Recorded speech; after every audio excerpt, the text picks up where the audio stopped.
Sarah never thought that a simple request from her teenage son would change the way she saw both herself and her family. At 42, she was used to her days moving in predictable rhythms. Wake up early, make breakfast, get her son Daniel off to school, and then head to her part-time job at the local bookstore. It wasn't glamorous, but it was a life she found fulfilling in its own quiet way. Daniel was 16, a bright student who had always shown a keen interest in the arts. From the time he was small, he had been the kind of boy who doodled on the backs of grocery receipts and filled sketchbooks with imaginary characters and landscapes. Sarah encouraged it, not only because she saw the joy it brought him, but because she admired how he could lose himself in his creativity in a way that reminded her of her late husband, Michael. Michael had been musically gifted, a man who used to strum his guitar by the fire, while Sarah hummed along.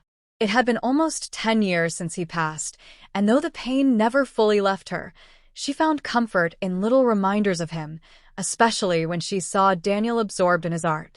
One evening, as Sarah was folding laundry on the couch, Daniel shuffled into the living room, clutching a worn sketchbook to his chest. His cheeks were flushed, as though he had been debating something with himself for hours. He hesitated, shifting his weight from one foot to the other. "Mom," he finally said, "I need your help. It's for school." Sarah smiled and set down the folded towel.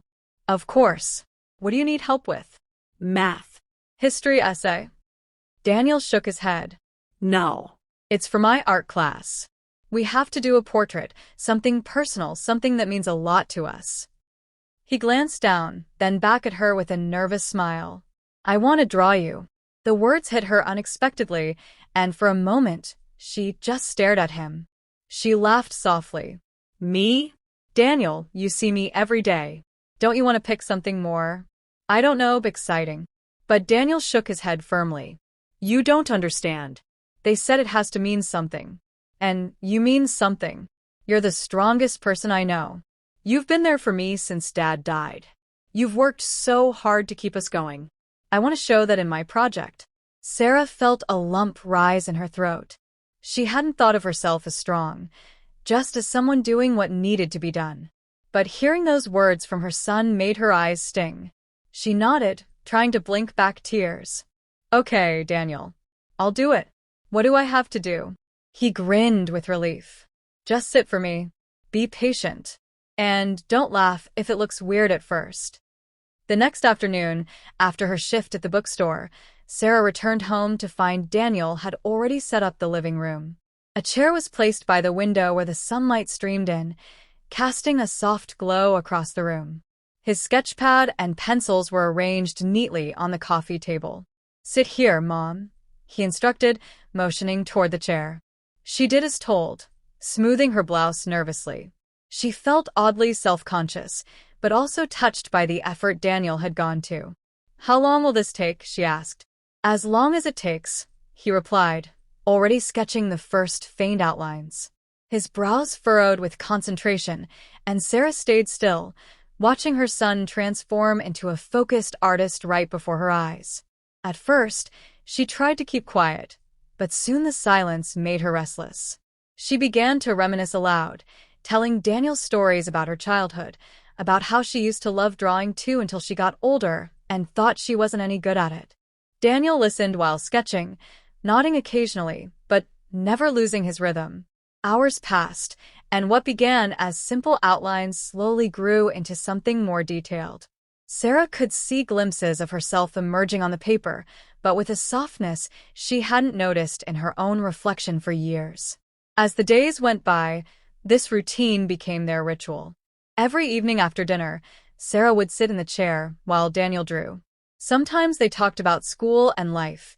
Sometimes they shared old memories of Michael, and sometimes they just sat in companionable silence while the pencil scratched across the paper. One evening, Sarah caught Daniel staring at her, not with the eyes of a son but with the eyes of an artist, searching, studying, trying to capture the essence of who she was. It made her heart swell with pride and tenderness. When Daniel finally showed her the nearly completed sketch, Sarah gasped. He had drawn her not just as she looked, but as he saw her, strong yet gentle, weary yet resilient. The lines around her eyes weren't flaws. They were proof of laughter and perseverance. Her posture wasn't stiff, it was proud. Sarah pressed a hand to her mouth, tears welling. Daniel, this is beautiful. I don't see myself this way, but you do. And that means more than you know. For the first time, she saw not only her son's talent, but the bond they had built. It was more than just an art project. It was a bridge between them, a reminder of how far they had come together after loss. Weeks later, when the school held its annual art exhibition, Daniel's piece was displayed in the center of the room. Students, teachers, and parents alike stopped to admire it. His teacher praised not only his skill, but the emotion behind the work. "You captured something powerful," she told him.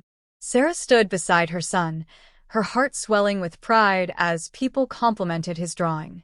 When Daniel won first prize, she couldn't stop the tears from falling. She hugged him tightly, whispering, "Your dad would be so proud of you." That night, they brought the framed portrait home and hung it on the living room wall. Every time Sarah looked at it, she didn't just see herself. She saw love, resilience, and the story of her family. And though it had started as just a school project, it became something far greater, a reminder that even in the ordinary moments, extraordinary truths can be revealed. Sarah never expected that agreeing to model for her son would lead to such a profound experience. But it did.